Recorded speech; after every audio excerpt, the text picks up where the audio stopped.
ಆತ್ಮೀಯ ವೀಕ್ಷಕ ಬಾಂಧವರಿಗೆಲ್ಲ ನಮಸ್ಕಾರ. ಇವತ್ತಿನ ಮುದ್ರಾ ಮಂತ್ರ ತಂತ್ರ ಕಾರ್ಯಕ್ರಮಕ್ಕೆ ತಮ್ಮೆಲ್ಲರಿಗೂ ಸ್ವಾಗತ ಸುಸ್ವಾಗತ. ಇವತ್ತಿನ ಸಂಚಿಕೆಯಲ್ಲಿ ನಾನೊಂದು ವಿಶೇಷವಾದಂಥ ಕೆಲವು ಸಮಸ್ಯೆಗಳಿಗೆ ಸುಲಭವಾದಂಥ ಪರಿಹಾರ ಹೇಳಬೇಕು ಅಂತ ನಾನೊಂದು ಸಂಕಲ್ಪವನ್ನು ಮಾಡ್ಕೊಂಡಿದ್ದೀನಿ.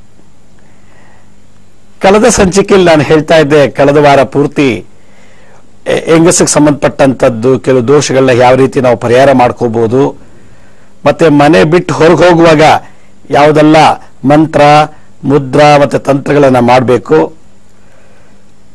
ಮತ್ತೆ ನಮ್ಮ ನಿತ್ಯ ಜೀವನದಲ್ಲಿ ಕೆಲವು ವಿಶೇಷವಾದಂಥ ಸಮಸ್ಯೆಗಳು ನಮ್ಗೆ ಅರಿವಿಲ್ದಂಗೆ ಬಂದ್ಬಿಡುತ್ತೆ ಜೀವನದಲ್ಲಿ. ಇವತ್ತು ನಾವು ಮನೆ ಬಿಟ್ಟು ಹೋಗುವಾಗ ಇವತ್ತು ಆಕ್ಸಿಡೆಂಟ್ ಆಗುತ್ತೆ ಅಂತ ಯಾರು ಅನ್ಕೊಂಡು ಹೋಗಲ್ಲ. ಇವತ್ತು ಮನೆ ಬಿಟ್ಟು ಹೋಗಿರ್ತೀವಿ, ಹೋಗ್ಬೇಕಾದ್ರೆ ಪಾಕೆಟ್ ಕಳ್ಕೊಂಡ್ಬಿಡ್ತೀವಿ, ಇಲ್ಲ ಏನೋ ಒಂದು ಚೈನ್ ಕಳ್ಕೊಳ್ಳೋದು, ಇಲ್ಲ ದುಡ್ಡೇ ಕಳ್ಕೊಂಡ್ಬಿಡೋದು, ಏನೋ ಒಂದು ಸಮಸ್ಯೆ ಗುರಿಯಾಗಿಬಿಡ್ತೀವಿ. ಆದರೆ ಇದನ್ನ ನಾವು ಎಕ್ಸ್ಪ್ಲೇನ್ ಮನಸ್ಸಲ್ಲಿ ನಾವು ಅನ್ಕೊಂಡಿರೋದಿಲ್ಲ. ಒಂದು 6 ತಿಂಗಳಿಗೆ ಸೈಟ್ ತಗೋಬೇಕು, ನೆಕ್ಸ್ಟ್ ಇಯರ್ ಒಂದು ಮನೆ ಕಟ್ಟಬೇಕು, ಅದಾದ್ಮೇಲೆ ಒಂದು ಕಾರ್ ತಗೋಬೇಕು, ಮದುವೆ ಮಾಡ್ಕೋಬೇಕು, ಮದುವೆ ಮಾಡಬೇಕು ಅಂತೆಲ್ಲ ಪ್ಲಾನ್ ಮಾಡಿರ್ತೀವಿ. ಆದ್ರೆ ಆಕ್ಸಿಡೆಂಟ್ ಆಗ್ಲಿ, ಕಳ್ತನ ಆಗ್ಲಿ, ದುಡ್ಡು ಕಳ್ಕೊಳ್ಳಿ, ಇನ್ನೊಬ್ರು ಬಂದು ನಮ್ಮ ಮೋಸ ಮಾಡ್ಲಿ ಅಂತ ಯಾವತ್ತೂ ನಾವು ಪ್ಲಾನ್ ಮಾಡಿರಲ್ಲ. ಆದ್ರೆ ಕೆಲವು ಟೈಮ್ ನಮ್ಮ ಜಾತಕದಲ್ಲಿ ನಡೆದೋಗುತ್ತೆ. ಯಾವಾಗ ನಾವು ಪ್ಲಾನ್ ಮಾಡಿರ್ತೀವೋ ಅದ್ರ ಪ್ರಕಾರ ನಡೆಯೋಕ್ಕೆ ಅವಕಾಶ ಕೊಡೋದಿಲ್ಲ ಕೆಲವು ಟೈಮ್ ವಿಧಿ. ಯಾರೋ ಕರೆ ಮಾಡ್ತಿದ್ದಾರೆ. ಹಲೋ ಹಲೋ ಹಲೋ, ನಮಸ್ತೆ. ನಮಸ್ಕಾರ ಸರ್. ನಮಸ್ತೆ, ಹೇಳಿ, ಎಲ್ಲಿಂದ ಕರೆ ಮಾಡ್ತಾ ಇದ್ದೀರಾ? ಇಲ್ಲೇ ಬೆಂಗಳೂರು ಜಾಲಳಿಯಿಂದ ಕರೆ ಮಾಡ್ತಾ ಇದ್ದೇನೆ. ಸ್ವಲ್ಪ ಜೋರಾಗಿ ಮಾತಾಡಿ, ಸ್ವಲ್ಪ ವಾಲ್ಯೂಮ್ ಕೊಡಿ. ಹೇಳಿ ಸರ್, ಬೆಂಗಳೂರು ಜಾಲಳಿ ವಿಲೇಜ್ ಇಂದ ಕಾಲ್ ಮಾಡ್ತಾ ಇದ್ದೇನೆ. ಬಹಳ ಸಂತೋಷ. ಹೇಳಿ, ಏನ್ ಸಮಸ್ಯೆ ಹೇಳಿ. ಹಲೋ, ಕರೆ ಕಟ್ಟಾಯ್ತು ಬಹುಶಃ. ಯಾವಾಗ ಕೆಲವು ವಿಧಿ ನಿಯಮಗಳು ನಮ್ಮ ಜಾತಕದಲ್ಲಿ ನಮ್ಮ ಅರಿವಿಲ್ದಂಗೆ ಬಂದ್ಬಿಡುತ್ತೆ. ಉದಾಹರಣೆಗೆ, ಮೊನ್ನೆ ಯಾರೋ ಒಬ್ರು ಮದ್ವೆಗೆ ಹೊರಟಿದ್ದಾರೆ. ಮದ್ವೆಗೆ ಹೊರಟಿರ್ಬೇಕಾದ್ರೆ ಸುಮಾರು ಒಂದು 500-600 ಮೀಟ್ರು ನಡ್ಕೊಂಡು ಹೋಗ್ತಾ ಇದ್ದಾರೆ ಆಟೋ ಹತ್ಲಿಕ್ಕೆ ಅಂತ.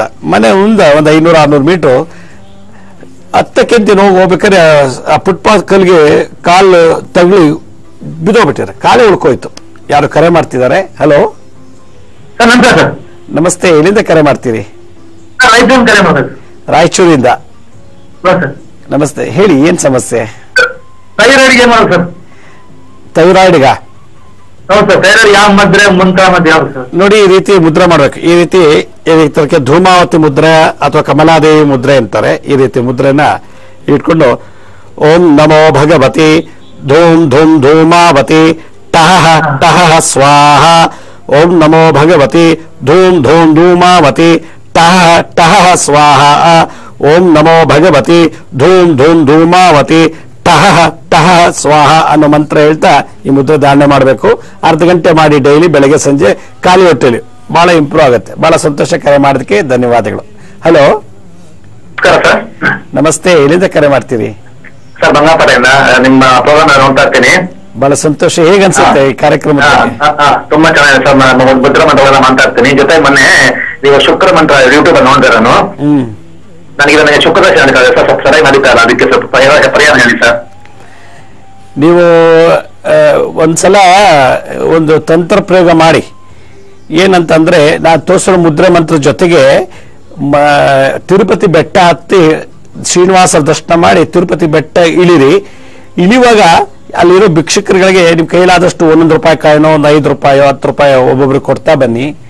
ಬಂದಾದ್ಮೇಲೆ ನಿಮ್ಮ ತೂಕ ಎಷ್ಟಿದೆಯೋ, ಅಂದ್ರೆ ನೀವು ಎಷ್ಟು ವೆಯ್ಟ್ ಇದೆಯೋ ಅಷ್ಟು ವೆಯ್ಟ್ ಅಷ್ಟುದು ನೀವೊಂದು ತೆಂಗಿನಕಾಯಿನೋ ಅಥವಾ ಬೆಲ್ಲನೋ ನಿಮ್ಮ ಕುಲ ದೇವಿ ಕೊಟ್ಬಿಟ್ರೆ ಇದು ಬಹಳ ಪವರ್ಫುಲ್. ಶುಕ್ರದಶೆಗೆ ಒಳ್ಳೆ ಪರಿಹಾರ ಇದು. ಬೆಟ್ಟ ಹತ್ತಿ ಹಿಡಿದು, ಬೆಟ್ಟ ಹತ್ತಿ ದರ್ಶನ ಮಾಡಿ ವಾಪಸ್ ಇಳಿಯುವಾಗ ಭಿಕ್ಷುಕರಿಗೆ ದುಡ್ಡು ಹಾಕಿ, ಮನೆಗೆ ಬಂದ್ಮೇಲೆ ನಿಮ್ಮ ತುಲಾಭಾರ ಮಾಡಿಸಿ, ಬೆಲ್ಲ ಅಥವಾ ಅಕ್ಕಿ ಅಥವಾ ತೆಂಗಿನಕಾಯಿ ಯಾವುದೋ ಒಂದು ನಿಮ್ಮ ಕುಲ ದೇವಿಗೆ, ನಿಮ್ಮ ವಂಶದ ಹೆಣ್ಣು ದೇವರಿಗೆ ಮಾಡಿಸಿದ್ರೆ ಬಹಳ ಪವರ್ಫುಲ್. ಈ ಶುಕ್ರದಶೆಗೆ ಇನ್ನೂ ಒತ್ತು ಕೊಟ್ಟಂಗಾಗತ್ತೆ, ಚೆನ್ನಾಗತ್ತೆ. ಬಹಳ ಸಂತೋಷ, ಕರೆ ಮಾಡೋದಕ್ಕೆ ಧನ್ಯವಾದಗಳು. Hello hello hello hello hello ನಮಸ್ತೆ ಅಮ್ಮ. ನಮಸ್ಕಾರ ಗುರುಗಳೇ. ಎಲ್ಲಿಂದ ಕರೆ ಮಾಡ್ತೀರಮ್ಮ? ನಾವು ಗಿರಿನಗರದಿಂದ ಮಾಡ್ತಾ ಇರ್ತೀವಿ. ಬಹಳ ಸಂತೋಷ. ನೀವು ಒಂದು ಮಂತ್ರ ಹೇಳಿದ್ರಿ, ಓಂ ಕ್ಲೀಂ ಪದ್ಮಾವತಿಯೈ ನಮಃ ಅಂತನ್ಬಿಟ್ಟು. ಅದು ಮಾಡ್ದಾಗಿಂದ ಒಳ್ಳೇದಾಗಿದೆ ಗುರುಗಳೇ. ಆದ್ರೆ ಇನ್ನು ಯಾವ್ದು ಮದ್ವೆಗೆ ಸೆಟ್ ಆಗ್ಲಿಲ್ಲ. ಕೆಲ್ಸ ಅಂತೂ ಆಯ್ತು. ಅದು ಇನ್ನು ಎಷ್ಟ್ ದಿನ ಮಾಡಿದ್ರೆ ಮದ್ವೆ ಆಗತ್ತೆ ಮಗಳಿಗೆ ಅಂತ ಸ್ವಲ್ಪ ಬೇಕಿತ್ತು ಗುರುಗಳೇ. ಅದನ್ನ ಮಾಡಿ. ಈಗ ಆ ಮಂತ್ರದಿಂದ ಕೆಲಸ ಸಿಕ್ತು, ಬಹಳ ಸಂತೋಷ. ಮದ್ವೆ ಮತ್ತೆ ಕೆಲ್ಸಕ್ಕೆ ಅದೊಂದು ಬಹಳ ಪವರ್ಫುಲ್ ಮಂತ್ರ. ಇನ್ನು ಒಂದು 21 ದಿವಸ ಮಾಡಿಸಿ ಇದನ್ನ, ಗೊತ್ತಾಯ್ತಾ? 21 ದಿವಸ ಇಲ್ಲ 48 ದಿವಸ ಬಿಡದೆ ಮಾಡಿಸಿ. ಮೆನ್ಸಸ್ ಆದಾಗ ಹೇಳೋಂಗಿಲ್ಲ 5 ದಿವಸ. ಮತ್ತೆ ಸ್ನಾನ ಆದ್ಮೇಲೆ ಕಂಟಿನ್ಯೂ ಮಾಡಕ್ಕೆ ಹೇಳಿ, ಖಂಡಿತ ಒಳ್ಳೇದಾಗತ್ತೆ. ಇದ್ರ ಜೊತೆಗೆ ಒಂದ್ಸಲ ನಿಮ್ಮ ಮನೆ ಹತ್ರ ಸುಬ್ರಹ್ಮಣ್ಯ ಸ್ವಾಮಿ ದೇವಸ್ಥಾನ ಏನಾದ್ರು ಇದ್ರೆ, ಗಿರಿನಗರ ಅಂತ ಹೇಳ್ತೀರಾ, ಅಲ್ಲಿ ಸುಬ್ರಹ್ಮಣ್ಯ ಸ್ವಾಮಿ ದೇವಸ್ಥಾನ ಇದೆ, ಅಲ್ಲಿ ಹೋಗ್ಬಿಟ್ಟು ಒಂದು 21 ಸುತ್ತು ಇಲ್ಲ 48 ಸುತ್ತು ಪ್ರದಕ್ಷಿಣೆ ಮಾಡಿ ಪ್ರಾರ್ಥನೆ ಮಾಡ್ಕೊಳಕ್ ಹೇಳಿ, ಖಂಡಿತ ಆಗತ್ತೆ. ಬಟ್ ಓಂ ಕ್ಲೀಂ ಪದ್ಮಾವತಿ ಏನಮ್ಮ ಬಹಳ ವಿಶೇಷವಾದ ಮಂತ್ರ ಮದ್ವೆ ಆಗ್ಲಿಕ್ಕೆ. ಇದನ್ನ ಮುಂದುವರಿಸಿ, ಖಂಡಿತ ಒಳ್ಳೇದಾಗತ್ತೆ. ಬಹಳ ಸಂತೋಷ. ಕರೆ ಮಾಡೋಕ್ಕೆ ಧನ್ಯವಾದಗಳು. ಹಲೋ ಹಲೋ, ನಮಸ್ತೆ. ನಮಸ್ತೆ ಸರ್. ಎಲ್ಲಿಂದ ಕರೆ ಮಾಡ್ತೀರಿ? ನಾವು ಭದ್ರಾವತಿಯಿಂದ ಕಾಲ್ ಮಾಡ್ತೀವಿ, ಮಂಜುನಾಥ್ ಅಂತ. ಭದ್ರಾವತಿಯಿಂದ. ಬಹಳ ಸಂತೋಷ. ಹೇಳಿ, ಕಾರ್ಯಕ್ರಮ ನೋಡ್ತೀರಾ ಡೈಲಿ? ರೆಗ್ಯುಲರ್ ನೋಡ್ತೇವೆ ಸರ್. ನಮ್ಮ ಕಾಲ್ ಒಂದ್ಸರಿಗೆ ಕಾಲ್ ಸಿಕ್ತು, ತುಂಬಾ ಸಂತೋಷ ಆಯ್ತು. ಸರ್, ಇದು ಒಂದ್ಸಲ ಕಿವಿ ಪ್ರಾಬ್ಲಮ್ ಬಗ್ಗೆ ಹೇಳಿದ್ವಿ. ಅದು ಒಂದು ಮಂತ್ರ ಹೇಳಿ ಅದನ್ನ ಮಾಡ್ಬೇಕು ಅಂತ. ಅದು ನೋಡಿದ್ದೆ, ಮರ್ತ್ಬಿಡಿ. ಇನ್ನೊಂದ್ಸಲ ಹೇಳ್ತೀರಾ? ನೋಡಿ, ಹಿಯರಿಂಗ್ ಪ್ರಾಬ್ಲಮ್ ಇದೆ. ಏನಂದ್ರೆ ಕಿವಿ ಪ್ರಾಬ್ಲಮ್ ಇದೆ, ನರ್ವ್ಸ್ ವೀಕ್ ಇದೆ ಅಂತ ಹೇಳ್ತಾರೆ.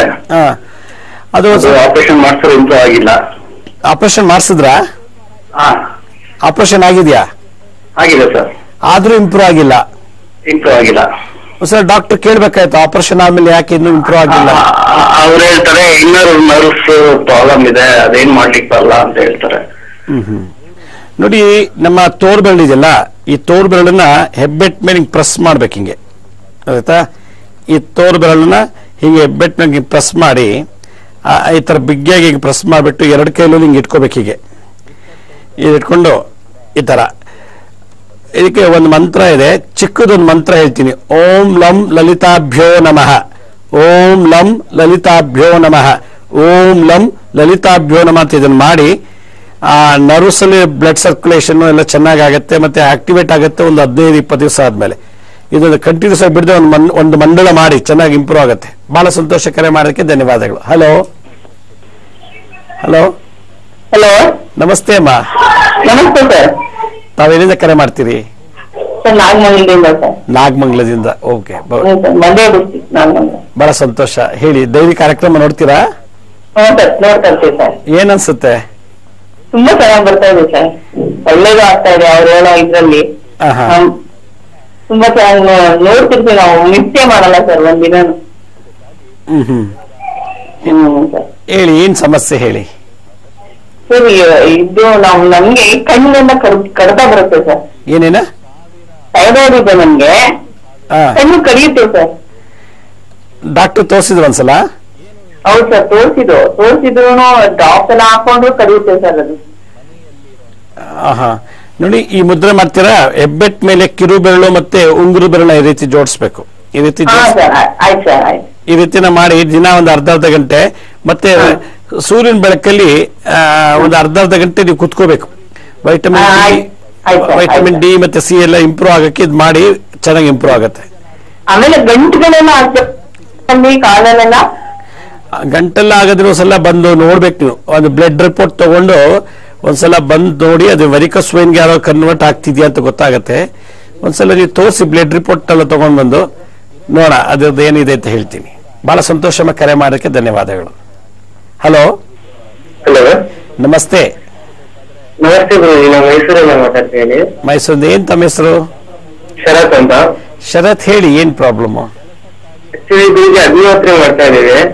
ಓ, ಗುಡ್, ವೆರಿ ಗುಡ್. ಅದಕ್ಕೆ ಬ್ರೌನ್ ರೈಸ್ ಹಾಕ್ಬೋದಾ? ವೈಟ್ ರೈಸ್ ಅಲ್ಲಿ ನುಚ್ಚಿರುತ್ತೆ, ಬ್ರೌನ್ ರೈಸ್ ಆದ್ರೆ ನುಚ್ಚಿರಲ್ಲ, ಹಾಕ್ಬೋದಾ? ಹಾಕ್ಬೋದು, ಅದೇನ್ ತೊಂದರೆ ಇಲ್ಲ, ಹಾಕ್ಬೋದು. ಆದ್ರೆ ವೈಟ್ ರೈಸ್ ಚಂದ್ರ ಅಂದ್ರಲ್ಲ, ಅದಕ್ಕೆ ಕೇಳಿದೆ. ಅದು ಚಂದ್ರನ ಅಂಶನೇ. ಅಕ್ಕಿ ಎಲ್ಲ ಚಂದ್ರನ ಅಂಶನೇ. ಈವನ್ ಭತ್ತ ಕೂಡ ಅಷ್ಟೇ, ಗೊತ್ತಾಯ್ತಾ? ಅದು ಹಾಕ್ಬೋದು. ಡೈಲಿ ಬೆಳಗ್ಗೆ ಸಂಜೆ ಮಾಡಿ. ಬೆಳಗ್ಗೆ ಸೂರ್ಯಾಯ ಸ್ವಾಹ, ಸೂರ್ಯಾಯ ಯದನ್ನಮಮ, ಪ್ರಜಾಪತಯೇ ಸ್ವಾಹ, ಪ್ರಜಾಪತೇ ಯದನ್ನಮಮ. ಸಂಜೆ ಹೊತ್ತು ಅಗ್ನಹೇ ಸ್ವಾಹ, ಅಗ್ನಯೇದನ್ನಮಮ ಪ್ರಜಾಪತಯೇ ಸ್ವಾಹ ಪ್ರಜಾಪತಯೇದನ್ನಮಮ ಅಂತ ಹೇಳಿ ಮಾಡ್ಬೋದು. ಮಾಡಿ. ಬಹಳ ಸಂತೋಷ. ಕರೆ ಮಾಡೋದಕ್ಕೆ ಧನ್ಯವಾದಗಳು. Hello hello. ಹಾ ನಮಸ್ತೆ ಸರ್. ನಮಸ್ತೆ. ಎಲ್ಲಿಂದ ಕರೆ ಮಾಡ್ತೀರಿ? ಧಾರವಾಡಲಿಂದ ಸರ್, ಸುನೀಲ್ ಅಂತ. ಎಲ್ಲಿಂದ? ಧಾರವಾಡಲಿಂದ ಸರ್. ಧಾರವಾಡ. ಹಾ ಸರ್. ಹೇಳಿ. ಹಾ ಸರ್, ಪ್ರೋಗ್ರಾಮ್ ತುಂಬಾ ಚೆನ್ನಾಗಿ ನಡೆಸ್ಕೊಡ್ತಾ ಇದ್ದೀರಾ ಸರ್. ಏನ್ ಅನ್ಸುತ್ತೆ ನಿಮ್ಗೆ ಇದೆಲ್ಲ ನೋಡಿದ್ಮೇಲೆ? ಏನೋ ಒಂಥರ ನಮ್ಗೆ ಗೊತ್ತಿಲ್ಲದೆ ವಿಚಾರಗಳನ್ನು ಹೇಳ್ತಿರಲ್ಲ ಸರ್, ಅದು ತುಂಬಾ ಸಂತೋಷ ಅನ್ಸುತ್ತೆ. ನಮ್ಮವರಿಗೆ ಒಂದು ಪರಿಹಾರವನ್ನು ಹೇಳ್ತಿರಲ್ಲ, ಅದು ಖುಷಿ ಅನ್ಸುತ್ತೆ. ಕಷ್ಟದಲ್ಲಿರೋರಿಗೆ ನಿಮ್ಮಿಂದ ಸ್ವಲ್ಪ ಹೆಲ್ಪ್ ಆಗತ್ತಲ್ಲ ಅನ್ನೋ ಒಂದು ಖುಷಿ ಇದೆ ಸರ್ ನಮ್ಗೆ. ನಾನೇನ್ ಕನ್ಫ್ಯೂಷನ್ ಮಾಡ್ತಿಲ್ಲ ಅಲ್ಲ? ಏನಿಲ್ಲ ಸರ್, ಎಲ್ಲ ಸರಿಯಾಗಿದೆ. ನಮ್ಗೆ ಎಷ್ಟೋ ಬುಕ್ಸ್ ಗಳನ್ನು ಓದಕ್ ಆಗ್ತಾ ಇಲ್ಲ ಸರ್, ಆದ್ರೆ ನೀವು ಓದಿ ಅದನ್ನ ಜನರಿಗೆ ಹೇಳ್ತಿರಲ್ಲ, ಅದೇ ಒಂದು ಖುಷಿ ಸರ್ ನಮ್ಗೆ. ನಾನೇನ್ ಇಂಪ್ರೂವ್ ಮಾಡ್ಕೋಬೇಕು? ನಾನು ಇನ್ನೂ ಹೆಚ್ಚೆಚ್ಚಿಗೆ ಒಳ್ಳೆ ಕಾರ್ಯಕ್ರಮ ಕೊಡ್ಬೇಕು ಅನ್ನೋ ನನ್ನಲ್ಲಿ ಏನ್ ಲೋಪದೋಷ ಇದೆ? ಈಗ ಏನಂದ್ರೆ ಸರ್, ಅದು ಈಗ ಏನಾದ್ರೂ ಒಂದು ಮಂತ್ರವನ್ನು ಹೇಳ್ತಿರಲ್ಲ ಸರ್, ಅದು ಎಷ್ಟು ದಿನಕ್ಕೆ ನಮ್ಗೆ ಎಫೆಕ್ಟ್ ಆಗುತ್ತೆ, ಎಷ್ಟು ದಿನಕ್ಕೆ ನಮ್ಗೆ ಪ್ರತಿಫಲ ಸಿಗುತ್ತೆ ಅನ್ನೋದು ನಮ್ಗೆ ಇನ್ನೂ ಸ್ವಲ್ಪ ಸಫಿಶಿಯಂಟ್ ಆಗಿ ಅರ್ಥ ಆಗ್ತಾ ಇಲ್ಲ ಸರ್. ಅದು ಮಂತ್ರ, ಯಾವುದೇ ಮಂತ್ರ ಆಗ್ಲಿ, ಅದು ಒಬ್ಬ ಮನುಷ್ಯನಿಗೆ ಹೇಳಿದ ತಕ್ಷಣ ಕೆಲವು ಟೈಮ್ ಆಗೋದಿಲ್ಲ, ಎಫೆಕ್ಟ್ ಆಗಲ್ಲ. ಅದಕ್ಕೆ ಮಿನಿಮಮ್ 11 ದಿವಸ, 21 ದಿನ, ಇಲ್ಲ 48 ದಿವಸ ಒಂದು ಮಂಡಲ, ಇಲ್ಲ 54 ದಿವಸ, ಇಲ್ಲ 108 ದಿವಸ, ಇಷ್ಟೊಳಗೆ ಖಂಡಿತ ಎಫೆಕ್ಟ್ ಆಗುತ್ತೆ. ಕೆಲವು ಬಹಳ ಶ್ರದ್ಧಾ ಭಕ್ತಿಯಿಂದ ಬಹಳ ಕಂಡೀಷನ್ ಆಗಿ ಜಪ ಮಾಡಿಬಿಟ್ರೆ ಅರ್ಧ ಮುಕ್ಕಾಲು ಗಂಟೆಗೆ ಪವರ್ ಕೊಡುತ್ತೆ. ಕೆಲವರಿಗೆ ಅವರವರ ಸಂಸ್ಕಾರದ ಮೇಲೆ, ಅವರವರ ಬ್ಲಡ್ ಗ್ರೂಪ್ ಮೇಲೆ, ಅವ್ರು ಮಾಡೋ ವೃತ್ತಿ. ನಾವು ಕೆಟ್ಟ ಚಟಗಳೆಲ್ಲ ಬಿಟ್ರೆ ಬೇಗ ಎಫೆಕ್ಟ್ ಆಗುತ್ತೆ. ಈಗ ಕುಡಿಯೋದು, ಸೇದೋದು, ಮಾಂಸ ತಿನ್ನೋದು, ಮತ್ತೆ ಇನ್ನೇನಾದ್ರು ದುಶ್ಚಟಗಳು ಭಾಗಿಯಾಗಿದ್ರೆ ಮಂತ್ರ ಅಷ್ಟು ಸುಲಭವಾಗಿ ಎಫೆಕ್ಟ್ ಕೊಡಲ್ಲ, ತುಂಬಾ ಸ್ಲೋ ಆಗುತ್ತೆ. ಅದನ್ನೆಲ್ಲ ಬಿಟ್ಟು ನಾವು ಶ್ರದ್ಧಾ ಭಕ್ತಿಯಿಂದ ಮಾಡ್ತಿದ್ರೆ 2 ಸೆಕೆಂಡ್ಸ್ ಅಲ್ಲಿ ಕೊಡೋದು ಇದೆ, 2 ದಿನಲ್ಲೂ ಕೊಡೋದು ಇದೆ, 2 ವರ್ಷ ಆದ್ರೂ ಕೊಡೋದು ಇದೆ. ಅದರಿಂದ ಆ ಮಂತ್ರ ಮಾತ್ರ 1 ವಾರ, 7 ದಿವಸ, 11, 21, 48 ದಿವಸ, 54, ಇಲ್ಲ 108 ದಿವಸ ಅಷ್ಟೊಂದು ಕರೆಕ್ಟ್ ರಿಸಲ್ಟ್ ಕೊಟ್ಬಿಡುತ್ತೆ. ಅಷ್ಟು ಪವರ್ ಮಂತ್ರದಲ್ಲಿ. ಊಟ ತಿಂದಿದ್ದು ಜೀರ್ಣ ಆಗಿ ನಮ್ಗೆ ಶಕ್ತಿ ಕೊಡೋಕೆ ಕಡಪಕ್ಷ 7 ಅವರ್ಸ್ ಬೇಕಂತೆ, 7 ಗಂಟೆ ತಗೊಳತ್ತಂತೆ. ಆದ್ರೆ ಮಂತ್ರ ಹಾಗಲ್ಲ, ಇಮಿಡಿಯೇಟ್ ಆಗಿ ಎಫೆಕ್ಟ್ ಕೊಡುತ್ತಂತೆ. ಅಷ್ಟು ಶ್ರದ್ಧೆಯಿಂದ ಮಾಡ್ಬೇಕು. ಬಹಳ ಸಂತೋಷ. ಕಾರ್ಯ ಮಾಡೋದಕ್ಕೆ ಧನ್ಯವಾದಗಳು. Hello hello. ಹಾ ಸರ್, ನಾನು ಶೋಭಾ ಅಂತ ಮೈಸೂರಿಂದ ಮಾತಾಡೋದು. ನಮಸ್ತೆ ಅಮ್ಮ. ಗುರುಜಿ, ನನ್ ಮಗ ಈಗ MBA ಮಾಡ್ತಾ ಇದ್ದಾನೆ. ಬಹಳ ಸಂತೋಷ. ಅವನು ಮುಂದೆ ಓದೋದ್ ಬಗ್ಗೆ ನಾನು ಕೇಳ್ಬೇಕಾಗಿತ್ತು ಗುರುಜಿ. ಓದ್ಬೇಕು ಅಂತ ಎಷ್ಟು ಇಂಟ್ರೆಸ್ಟ್ ಇದೆ ಮಗನಿಗೆ? ಇದೆ ಗುರುಜಿ. MBA ಮಾಡಿದ್ದಾರೆ ಈಗಾಗ್ಲೇ ಅಲ್ಲ? ಸೆಕೆಂಡ್ ಇಯರ್ ಮಾಡ್ತಾ ಇದ್ದಾನೆ. ಲಿಖಿತ್ ಅಂತ ಅವನ ಹೆಸರು. ಭರಣಿ ನಕ್ಷತ್ರ, ಮೇಷರಾಶಿ. ಭರಣಿ ನಕ್ಷತ್ರ. ಹಲೋ. ಓದಿಸಿ ಮುಂದಿನಿಗೆ ಈ ತರದೆಲ್ಲ ಭರಣಿ ನಕ್ಷತ್ರ ಧರಣಿ ಆಳ್ತಾರೆ ಅಂತ ಗಾದೆ. ಇಂಥವ್ರಿಗೆ ಬಹಳ ಹೆಚ್ಚೆಚ್ಚು ವಿದ್ಯಾಭ್ಯಾಸ ಮಾಡುವಂತ ಶಕ್ತಿ ಇರುತ್ತೆ. ಖಂಡಿತ ಹೆಚ್ಚಿನ ಅವಕಾಶ ಕೊಟ್ಟು ದೊಡ್ಡ ಇನ್ನು ಅದ್ರ PhD ಮಾಡ್ಲಿಕ್ಕೆ ಹೇಳಿ, ಅಥವಾ ಬೇರೆ ಎಕ್ಸ್ಟ್ರಾ ಯಾವ್ದಾದ್ರು ಒಂದು ಕೋರ್ಸ್ ಅನ್ನ ತಗೊಂಡು ಓದಿ ಪ್ರೊಫೆಷನಲ್ ಕೋರ್ಸ್ ಮಾಡಿ ಅವನು ಒಳ್ಳೆ ಉದ್ಯೋಗಕ್ಕೆ ಹೋಗುವಂತ ಒಂದು ಎಜುಕೇಶನ್ ಮಾಡ್ಲಿಕ್ಕೆ ಅವಕಾಶ ಮಾಡಿಕೊಡಿ. ಚೆನ್ನಾಗಿ ಓದ್ತಾನಮ್ಮ. ಬಹಳ ಸಂತೋಷ. ಕರೆ ಮಾಡೋದಕ್ಕೆ ಧನ್ಯವಾದಗಳು. ಹಲೋ. ಹಲೋ, ನಮಸ್ತೆ. ನಮಸ್ತೆ ಸರ್. ತಾವೆಲ್ಲಿಂದ ಕರೆ ಮಾಡ್ತೀರಿ? ಸರ್ ನಾವು ಮಂಡ್ಯದಿಂದ ಸರ್. ಮಂಡ್ಯದಿಂದ. ಹೇಳಿ ಅಮ್ಮ. ಸರ್, ನಮ್ಮ ಮಗ ವಿನೋದ್ ಅಂತ ಸರ್, ಅವ್ನು ಏನು ಕೇಳಲ್ಲ ಸರ್. ಮನೆಯಲ್ಲೆಲ್ಲ ದೊಡ್ಡವ್ರಿಗೆಲ್ಲ ಕೈಯೋದು, ಒರೆಯೋದು ಹಂಗೆಲ್ಲ ಮಾಡ್ತಾರೆ ಸರ್. ಮನೇಲಿ ಇರೋದಿಲ್ಲ. ಆಮೇಲೆ ಎಲ್ಲ ಸಾಮಾನ್ಗೆಲ್ಲ ಹೊಡೆದಾಕೋರು ಅವೆಲ್ಲ ಮಾಡ್ತಾನೆ ಸರ್. ಎಷ್ಟು ಏಜ್ ಅವ್ರದ್ದು? ಅವ್ನಾಗೆ ಒಂದು 32-33 ಇದೆ ಸರ್. ಒಂದು ಓದೋದು ಸೆಕೆಂಡ್ PUC ಅದು ಕಂಪ್ಲೀಟ್ ಆಗಿದೆ ಸರ್. ಏನ್ ಕೆಲ್ಸಕ್ಕೆ ಹೋಗಲ್ಲ ಸರ್. ಮತ್ತೆ ಬೆಳಗಿನ ಸಂಜೆವ್ರಿಗೆ ಏನ್ ಮಾಡ್ತಾರೆ ಅವ್ರ ಮನೇಲಿ? ಮನೇಲೆ ಮಲಗಿರ್ತಾನೆ, ಓಡಾಡ್ತಾನೆ. ಮಾಡಿದ ಅದನ್ನೇ ಏನ್ ಬೇಕು ಅದನ್ನ ಮಾಡಿದ್ರೆ ಅದ್ ತಿನ್ನಲ್ಲ ಸರ್. ಬೇಕಾಗಿದ್ದೇ ಮಾಡ್ಬೇಕು ಸರ್. ಇನ್ನ ಬಾಳಕ್ ಬಂದಂಗ್ ಬರೆಯೋದು, ಹೊರಗೆ ಬರೋದು ಹಂಗ್ ಮಾಡ್ತಾನೆ ಸರ್. ನಮ್ಮ ಮನೆಯವ್ರಿಗೂ ಹಂಗೆ ಮಾಡ್ತಾನೆ, ನಮ್ಗೂ ಹಂಗೆ ಮಾಡ್ತಾನೆ ಸರ್. ಒಂದ್ಸಲ ಅವನ್ನ ಕರ್ಕೊಂಡ್ ಬನ್ನಿ ನನ್ನ ಹತ್ರ. ಬಹುಶಃ ಇದು ಮಾನಸಿಕ ಕಾಯಿಲೆ ಅಂತ ಅನ್ಸುತ್ತೆ. 32 ವರ್ಷ ಅವ್ರು ಮನೇಲೇ ಇದ್ದಾನೆ, ಓದಿಲ್ಲ, ಮತ್ತೆ ಕೋಪ ತಾಪ ಹೊಡೆಯೋದು ಬೈಯೋದು. ಇದು ಮಾನಸಿಕ ಕಾಯಿಲೆ. ಸ್ಕಿಜೋಫ್ರೆನಿಯಾ ಇರ್ಬೋದು, ಅಥವಾ ಅಲ್ಝೀಮೀರಿಯಾ ಇರ್ಬೋದು, ಡೆಮಿಷಿಯಾ ಇರ್ಬೋದು, ಅಥವಾ ಫೋಬಿಯಾ ಇರ್ಬೋದು, ಏನೋ ಕಾಯಿಲೆ ಇರ್ಬೋದು. ನೀವು ಒಂದ್ಸಲ ಕರ್ಕೊಂಡು ಬಂದ್ರೆ ಅದನ್ನ ಏನು ಚೆಕ್ ಮಾಡಿ ಅದಕ್ಕೆ ಸಂಬಂಧಪಟ್ಟಂತ ಪರಿಹಾರ ಮಾಡ್ಲಿಕ್ಕೆ ಹೇಳ್ತೀನಮ್ಮ. ಬಹಳ ಒಂದ್ ದಿವಸ ಕರ್ಕೊಂಡು ಬನ್ನಿ, ಭೇಟಿ ಮಾಡಿಸಿ. ಬಹಳ ಸಂತೋಷ. ಕರೆ ಮಾಡೋಕ್ಕೆ ಧನ್ಯವಾದಗಳು. ಹಲೋ. ಹಲೋ ಸರ್, ನಮಸ್ತೆ ಸರ್. ನಮಸ್ತೆ. ಎಲ್ಲಿಂದ ಕರೆ ಮಾಡ್ತೀರಿ? ಬಿಜಾಪುರದಿಂದ ಮಾತಾಡೋಣ. ಬಿಜಾಪುರದಿಂದ. ಹೇಳಿ. ಚಂದ್ರಶೇಖರ್ ಅಂತ ಹೇಳಿ. ಮನೆಯಲ್ಲಿ ಒಂದು ಸ್ವಲ್ಪ ಕಿರಿಕಿರಿ ಹೆಚ್ಚಾಗಿದೆ ಸರ್. ಏನ್ ಪ್ರಾಬ್ಲಮ್ ಮನೇಲಿ ಕಿರಿಕಿರಿ ಯಾವ ತರ ಗಂಡ ಹೆಂಡತಿ ಜಗಳ ಆಡ್ತೀರಾ ಅಥವಾ ನಿಮ್ಮಲ್ಲಿ ಏನಾದ್ರು ಬೇರೆ ಕಮ್ಮಿದೆ ಸರ್, ಒಂದ್ ಸ್ವಲ್ಪ ದವಾಖಾನೆ ಹೆಚ್ಚ ತೊಂದರೆ ಆಗ್ತಾ ಇದೆ ಸರ್. ಅದ್ರ ಸಲುವಾಗಿ ಬಿಜಾಪುರದಲ್ಲಿ ಒಂದು ಸದಾನಂದರ ಆಶ್ರಮ ಇದೆ. ಅಲ್ಲಿ ಹೋಗಿ ಗುರುವಾರ ಹೊತ್ತು 5 ಗುರುವಾರ ಅಲ್ಲಿ ಹೋಗಿ ಭಜನೆ ಮತ್ತೆ ಜಪ ತಪ ಧ್ಯಾನ ಎಲ್ಲ ಮಾಡಿ ಪ್ರದಕ್ಷಿಣೆ ಮಾಡ್ಕೊಂಡು ಬನ್ನಿ. ಈ ಸಮಸ್ಯೆ ನಿವಾರಣೆ ಆಗುತ್ತೆ. ಬಹಳ ವಿಶೇಷವಾದ ಜಾಗ ಸದ್ಗುರು ಸದಾನಂದಜಿ ಇರುವಂತ ಜಾಗ. ಅದ್ ಮಾಡಿ ಮತ್ತೆ ಹತ್ತಿ ಹಣ್ಣಿನ ಮರಕ್ಕೆ ದಿನನಿತ್ಯ ಪ್ರದಕ್ಷಿಣೆ ಮಾಡಿ. ಓಂ ದ್ರಾಂ ಗುರು ದತ್ತಾಯ ನಮಃ ಅಂತ ಹೇಳ್ತಾ ಪ್ರದಕ್ಷಿಣೆ ಮಾಡಿ, ಖಂಡಿತ ಒಳ್ಳೇದಾಗತ್ತೆ. ಬಹಳ ಸಂತೋಷ. ಕರೆ ಮಾಡೋದಕ್ಕೆ ಧನ್ಯವಾದಗಳು. ಹಲೋ ಹಲೋ ನಮಸ್ತೆ. ನಮಸ್ಕಾರ ಸರ್. ಎಲ್ಲಿಂದ ಕರೆ? ನಮಸ್ಕಾರ, ನಾನು ಶಿವಮೊಗ್ಗದಿಂದ. ಶಿವಮೊಗ್ಗ. ಹೇಳಿ, ಏನ್ ಸಮಸ್ಯೆ? ಏನಂದ್ರೆ ಎಷ್ಟೇ ದುಡಿದ್ರು ಇದಾಗ್ತಿಲ್ಲ, ಮನೇಲಿ ಇರೋಲ್ಲ. ಮತ್ತೆ ಸಾಲ ಸಾಲ ಸಾಲ ಆಗ್ತಾ ಇದೆ. ಮತ್ತೆ ಬೆಳವಣಿಗೆಯಲ್ಲಿ ಏನೂ ಇಲ್ಲ. ಅದಕ್ಕೆ ಮತ್ತೆ ನಾನು ಸರ್ಕಾರಿ ಕೆಲಸದಲ್ಲಿದ್ದೀನಿ. ಇನ್ನು ಬೇರೆ ಏನು ಮಾಡೋದಕ್ಕೂ ಆಗೋದಿಲ್ಲ. ಅದಕ್ಕೆ ಪರಿಹಾರ ಏನು? ನೋಡಿ, ಸಾಲ ಬಾಧೆ ಮತ್ತೆ ಹೆಚ್ಚಿಗೆ ದುಡಿದ್ರು ಕೂಡ ಸೇವ್ ಆಗಲ್ಲ. ಮತ್ತೆ ಇದೆಲ್ಲ ಇತ್ತು ಅಂದ್ರೆ ಎಲ್ಲೋ ಒಂದ್ ಕಡೆ ಸರ್ಪದೋಷ ಇದ್ರೆ ಈ ತರ ಬರುತ್ತೆ, ಇಲ್ಲ ಅಂದ್ರೆ ಗುರು ಶಾಪ ಇದ್ರೆ ಈ ತರ ಬರುತ್ತೆ. ಅದಕ್ಕೆ ನೋಡಿ, ಈ ಮುದ್ರೆ ಮಾಡ್ಬೇಕು. ಈ ಮುದ್ರೆ ಕುಬೇರ ಮುದ್ರೆ ಅಂತಾರೆ. ಓಂ ಯಕ್ಷಾಯ ಕುಬೇರಾಯ ವೈಶ್ರವಣಾಯ ಧನಾಧಾನ್ಯಾಧಿಪತೆಯೇ ಧನಾಧಾನ್ಯ ಸಮೃದ್ಧಿ ಮೇ ದೇಹಿದಾಪಯ ಸ್ವಾಹ. ನೋಡಿ, ರೀತಿ ಮಾಡ್ಬೇಕು. ಈ ಕಿರು ಬೆರಳು ಮತ್ತೆ ಉಂಗುರದ ಬೆರಳು ಇಲ್ಲಿ ಶುಕ್ರ ಬುಡಭಾಗ ಟಚ್ ಆಗಬೇಕು. ಶುಕ್ರ, ಸೂರ್ಯ ಮತ್ತೆ ಗುರು, ಶನಿ, ಶುಕ್ರ ಗುರು ಶನಿ 3 ಟಚ್ ಆಗ್ಬೇಕು. ಹೀಗೆ ಇಟ್ಕೊಂಡು ಓಂ ಯಕ್ಷಾಯ ಕುಬೇರಾಯ ವೈಶ್ರವಣಾಯ ಧನಾಧಾನ್ಯಾಧಿಪತಿಯೇ ಧನಾಧಾನ್ಯ ದೇಹಿ ಸಮೃದ್ಧಿ ಮೇದಾಪಯ ಸ್ವಾಹ ಅಂತ ಹೇಳಿ ಇದನ್ನ 108 ಸಲ ಕೂತ್ಕೊಂಡು ಜನ ಅರ್ಧ ಗಂಟೆ ಜಪ ಮಾಡಿ ಪೂರ್ವಾಭಿಮುಖವಾಗಿ ಖಂಡಿತ ಯಶಸ್ವಿ ಆಗತ್ತೆ. ಇದು ಮಾಡಿ ಒಂದು 48 ದಿವಸ ಬಹಳ ಪವರ್ಫುಲ್. ಎಲ್ಲ ಸಾಲ ಬಾಧೆ ನಿವಾರಣೆ. ಹಲೋ, ಅದೇ ಪ್ರತಿದಿನ ನಾನು ನೋಡ್ತೀವಿ. ನೀವು ಅದೇ ತರ ಒಳ್ಳೆ ಸ್ನೇಹಿತರನ್ನು ಕರೆಯೋದಕ್ಕೆ ಅಥವಾ ಈ ತರದಿಲ್ಲ, ಅದು ಪ್ರತಿದಿನ 20-21 ಹೇಳ್ಬೇಕು. ನಿಮ್ ಸರಿಯಾಗಿ ಕೇಳಿರಿ, ಇನ್ನೊಂದ್ಸಲ ಹೇಳಿ. ನೀವು ಪ್ರತಿನಿತ್ಯ ನನಗೆ ಈಗ ನಾನು ನೋಡ್ತೀನಿ, ನೀವು ಪ್ರತಿನಿತ್ಯ ಹೇಳ್ಕೊಡ್ತೀರಲ್ಲ, ಅದು ಈ ತರ ಒಳ್ಳೆ ಸ್ನೇಹಿತರನ್ನು ಕರೆಯೋದಕ್ಕೆ ಮತ್ತೆ ಈ ತರ ಆಚೆ ಕಡೆ ಹೋಗ್ಬೇಕಾದ್ರೆ ಈ ತರ ಮಂತ್ರ ಅಂತ, ಅದು ಪ್ರತಿನಿತ್ಯ ಬೆಳಿಗ್ಗೆ 21 ಸತಿ ಪಠಿಸ್ಬಿಟ್ಟು ಹೋಗ್ಬೇಕು ಅಂತ. ಹೌದು, ಪ್ರತಿನಿತ್ಯ ಮಾನಸಿಕವಾಗಿ ಹೇಳಿ, ಮನಸ್ಸಲ್ಲೇ ಹೇಳ್ಕೊಂಡು ಹೋಗಿ, ಮನಸ್ಸಲ್ಲೇ ದಿನನಿತ್ಯ ಪ್ರಯತ್ನ ಮಾಡಿ. ಯಾವುದೋ ಮೂಮೆಂಟ್ ಅಲ್ಲಿ ಇದು ಆಶೀರ್ವಾದ ಆಗತ್ತೆ. ಬಹಳ ಪವರ್ಫುಲ್. ಇದು ಮಾಡಿ, ಖಂಡಿತ ಒಳ್ಳೇದಾಗತ್ತೆ. ಈಗ ಬಹಳಷ್ಟು ಜನ ಕರೆ ಮಾಡ್ತಿದ್ದಾರೆ. ಈಗ ಒಂದು ಸಣ್ಣ ವಿರಾಮ ತಗೊಳ್ಳೋಣ. ವಿರಾಮದ ನಂತರ ಮತ್ತೆ ಕಾರ್ಯಗಳನ್ನ ಸ್ವೀಕರಿಸೋಣ.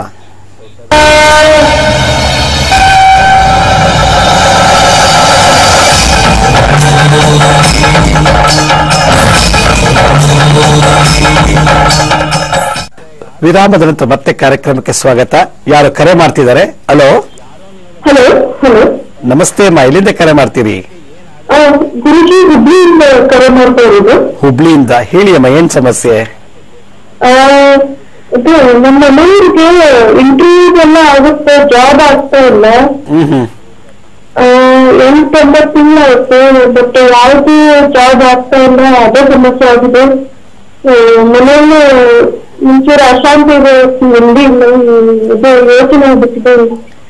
ಅದ್ರ ಪರಿಹಾರ ಏನ್ ಮಾಡ್ಬೇಕು? ನಾನೀಗ ಹೇಳೋ ಮಂತ್ರ ಯಜಮಾನ್ರು ದಿನ ಒಂದು 21 ದಿವಸ ಇಲ್ಲ ಒಂದು 48 ದಿವಸ ಹೇಳ್ಬೇಕು. ಓಂ ಕ್ಲೀಂ ಪದ್ಮಾವತಿಯೇ ನಮಃ, ಓಂ ಕ್ಲೀಂ ಪದ್ಮಾವತಿಯೇ ನಮಃ ಅಂತ ಮಂತ್ರ ಹೇಳ್ತಾ ಬೇವಿನ ಮರ ಅಥವಾ ಔದುಂಬರ ವೃಕ್ಷದ ಕೆಳಗಡೆ ಕುತ್ಕೊಂಡು ಜಪ ಮಾಡ್ಬೇಕು. ಇದನ್ನ ಇಂಟರ್ವ್ಯೂಗೆ ಹೋಗ್ತಾರೆ, ಅದು ಸೆಲೆಕ್ಟ್ ಆಗ್ತಿಲ್ಲ ಅಂತ ಹೇಳಿದ್ವಿ. ಇಂಟರ್ವ್ಯೂ ಬಂದಿಲ್ಲ ಅಂದ್ರೆ ಬೇರೆ ಪ್ರಶ್ನೆ. ಇಂಟರ್ವ್ಯೂ ಹೋಗ್ತಾರೆ, ಸೆಲೆಕ್ಟ್ ಆಗ್ತಿಲ್ಲ ಅಂದ್ರೆ ಬೇವಿನ ಮರ ಅಥವಾ ಔದುಂಬರ ವೃಕ್ಷದ ಬುಡದ ಕೆಳಗಡೆ ಕುತ್ಕೊಂಡು ಓಂ ಕ್ಲೀಂ ಪದ್ಮಾವತಿಯೇ ನಮಃ, ಓಂ ಕ್ಲೀಂ ಪದ್ಮಾವತಿ ಅಂತ ಜಪ ಮಾಡ್ಬೇಕು. ಅಥವಾ ಮರದಡಿలో ಕುತ್ಕೊಂಡು ಮಾಡಕ್ಕಾಗ್ಲಿಲ್ಲ ಅಂದ್ರೆ ಈ ಮಂತ್ರನ ಮನೆಯಲ್ಲೇ ಕುತ್ಕೊಂಡು ಜಪ ಮಾಡಬೇಕು. ಮತ್ತೆ ವಾರಕ್ಕೊಂದ್ಸಲನಾದ್ರೂ ಅಟ್ಲೀಸ್ಟ್ ಶುಕ್ರವಾರ ಅಥವಾ ಮಂಗಳವಾರ ದಿವಸ ನಿಮ್ಮ ಕುಲದೇವಿ ಮುಂದೆ ದೀಪ ಹಚ್ಚಿ ಪೂಜೆ ಮಾಡಿ ಈ ಮಂತ್ರ ಅವ್ರ ಮುಂದೆ ಜಪ ಮಾಡಿದ್ರೆ ಬೇಗ ಸೆಲೆಕ್ಷನ್ ಆರ್ಡರ್ ಆಗುತ್ತೆ, ಅಪಾಯಿಂಟ್ಮೆಂಟ್ ಆರ್ಡರ್ ಸಿಗುತ್ತಮ್ಮ. ಬಹಳ ಸಂತೋಷ. ಕರೆ ಮಾಡೋದಕ್ಕೆ ಧನ್ಯವಾದಗಳು. ಹಲೋ. ಗುರುಜಿ ಹೇಳಿ. ಹಲೋ. ನಮಸ್ತೆ, ಎಲ್ಲಿಂದ ಕರೆ ಮಾಡ್ತೀರಿ? ನನ್ನ ಹೆಸರು ಹೇಮಾ ಅಂತ ಮಾಡ್ತಾ ಇದ್ದೀನಿ. ಎಲ್ಲಿಂದಮ್ಮ? ದಾಸರಳ್ಳಿ ಪೀಣ್ಯ ದಾಸರಳ್ಳಿ ಸರ್. ಪೀಣ್ಯದಾಸರಿಂದ ಹೇಳಿಮ್ಮ, ಏನ್ ಸಮಸ್ಯೆ?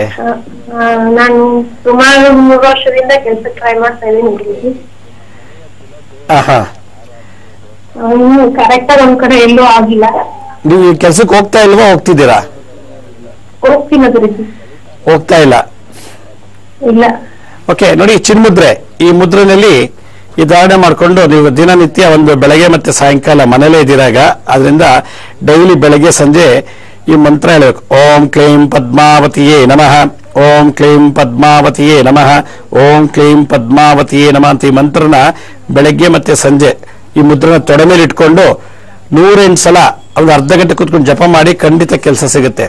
ಒಂದು. ಎರಡನೇದು, ಸುಬ್ರಹ್ಮಣ್ಯನ ದೇವಸ್ಥಾನಕ್ಕೆ ನಿಮ್ಮ ಎಲ್ಲಾರು ಇದ್ರೆ ಹೋಗಿ 108 ಸುತ್ತ ಪ್ರದಕ್ಷಿಣೆ ಮಾಡಿ ಪ್ರತಿ ಮಂಗಳವಾರ ಶನಿವಾರ ದಿವಸ. ಇದಕ್ಕಿನ್ನೂ ಒತ್ತು ಕೊಡುತ್ತೆ, ಬಹಳ ಬೇಗ ಸಿಗುತ್ತೆ.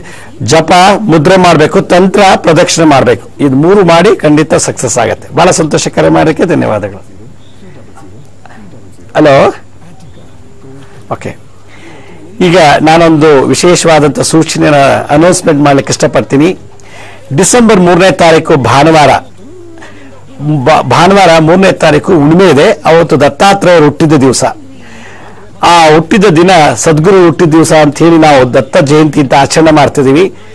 ಈ ವರ್ಷ ನಾವು 15ನೇ ವರ್ಷದ ದತ್ತ ಜಯಂತಿಯನ್ನ ಹಾವೇರಿನಲ್ಲಿ ಮಾಡ್ತಾ ಇದ್ದೀವಿ.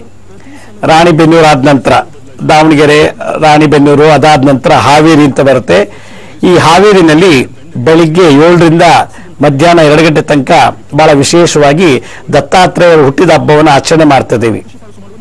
ಯಾರಿಗೆ ಮದುವೆ ಆಗಿಲ್ಲ, ಯಾರಿಗೆ ಸಂತಾನ ಆಗಿಲ್ಲ, ಯಾರಿಗೆ ಜೀವನದ ಸಂಘರ್ಷ ಇರುತ್ತೋ, ಅದರಲ್ಲಿ ಗುರುಶಾಪ ಯಾರಿಗಿರುತ್ತೋ, ಗುರು ಚಂಡಾಳ ದೋಷ ಯಾರಿರುತ್ತೋ ಅಂಥವರು ದತ್ತಾತ್ರೇಯರು ಹುಟ್ಟಿದ ದಿವಸ ಜಪ ತಪ ಮತ್ತೆ ಪೂಜೆ ಮಾಡಿ ಭಿಕ್ಷೆನೆ ಪಡಿಬೇಕಂತೆ. ಆದ್ದರಿಂದ ಈ ದತ್ತ ಪರಂಪರೆಯಲ್ಲಿ, ನಾಥ ಸಂಪ್ರದಾಯದಲ್ಲಿ ನಾವು ವಿಶೇಷವಾಗಿ ದತ್ತ ಜಯಂತಿ ದಿವಸ ಈ ದತ್ತ ಭಿಕ್ಷೆ ಅಂತ ಕೊಡ್ತೀವಿ. ಅದರಿಂದ ಈ ಡಿಸೆಂಬರ್ 3ನೇ ತಾರೀಕು ಭಾನುವಾರ ಹುಣ್ಣಿಮೆ ದಿವಸ ಹಾವೇರಿನಲ್ಲಿ ಶ್ರೀಕೃಷ್ಣ ಕಲ್ಯಾಣ ಮಂಟಪ ಅಂತ ಆ ಕಲ್ಯಾಣ ಮಂಟಪದಲ್ಲಿ ದತ್ತಾತ್ರೇಯರ ಜಯಂತಿನ ಆಚರಣೆ ಮಾಡ್ತಾ ಇದೀವಿ. ಅಲ್ಲಿ ನಾನು ಬರ್ತಾ ಇದ್ದೀನಿ. ಅಲ್ಲಿ ದತ್ತ ಹೋಮ ಮಾಡ್ತಾ ಇದ್ದೀವಿ, ಮತ್ತೆ ಅವತ್ತು ದತ್ತ ಭಿಕ್ಷೆ ಕೊಡ್ತಾ ಇದ್ದೀನಿ. ಅದರಿಂದ ಯಾರಿಗೆ ಜೀವನದಲ್ಲಿ ಗುರು ಬಲ ಇಲ್ವೋ, ಗುರುವಿನಿಂದ ತೊಂದರೆಗಳಾಗ್ತಿದೆಯೋ ಆ ಥರದ್ದು ಆವತ್ತಿನ ದಿವಸ ಆ ಕಾರ್ಯಕ್ರಮದಲ್ಲಿ ಭಾಗವಹಿಸಿ ಹೋಮ ಆದ ನಂತರ ದತ್ತ ಭಿಕ್ಷೆ ಕೊಟ್ಟು ತಗೊಂಡು ಆಮೇಲೆ ಪ್ರಸಾದವನ್ನು ಸ್ವೀಕರಿಸಿದ್ರೆ ಬಹಳ ಒಳ್ಳೆಯದು. ಇದು ಹಾನಗಲ್ ರಸ್ತೆ ಅಂತ ಇದೆ. ಆ ಹಾನಗಲ್ ರಸ್ತೆಯಲ್ಲಿ ಶ್ರೀಕೃಷ್ಣ ಕಲ್ಯಾಣ ಮಂಟಪ ಅಂತಿದೆ. ಆ ಮಂಟಪದಲ್ಲಿ ಬಹಳ ವಿಶೇಷವಾದ ದತ್ತಾತ್ರೇಯರ ಜಯಂತಿಯನ್ನು ಆಚರಣೆ ಮಾಡ್ತಾ ಇದೀವಿ. ಅದರಿಂದ ಆಸಕ್ತಿ ಇರುವಂತವರು ಡಿಸೆಂಬರ್ 3ನೇ ತಾರೀಕು ಬೆಳಗ್ಗೆ 7ರಿಂದ 12 ಗಂಟೆ ಒಳಗೆ ಆ ಕಾರ್ಯಕ್ರಮದಲ್ಲಿ ಭಾಗವಹಿಸಿದ್ದೇ ಆದ್ರೆ ಈ ಗುರು ಶಾಪ, ಗುರು ಚಂಡಾಳ ದೋಷ ನಿವಾರಣೆ ಆಗುತ್ತೆ ಅಂತ ಹೇಳ್ತಾ ತಮ್ಮೆಲ್ಲರಿಗೂ ಈ ವಾಹಿನಿ ಮುಖಾಂತರ ತಮ್ಮೆಲ್ಲರಿಗೂ ದತ್ತ ಜಯಂತಿಗೆ ಆಹ್ವಾನ ನೀಡ್ತಾ ಇದ್ದೀನಿ. ಇದೇ ರೀತಿ ನಾಳಿನ ಸಂಚಿಕೆಯಲ್ಲಿ ಮತ್ತಷ್ಟು ವಿಶೇಷವಾದಂತಹ ಮಾಹಿತಿಯನ್ನು ತಮ್ಮನ್ನು ಭೇಟಿ ಮಾಡ್ತೀನಿ. ಅಲ್ಲಿವರೆಗೂ ನನ್ನ ನಮಸ್ಕಾರ. ಸಾಯಿರಾಮ್.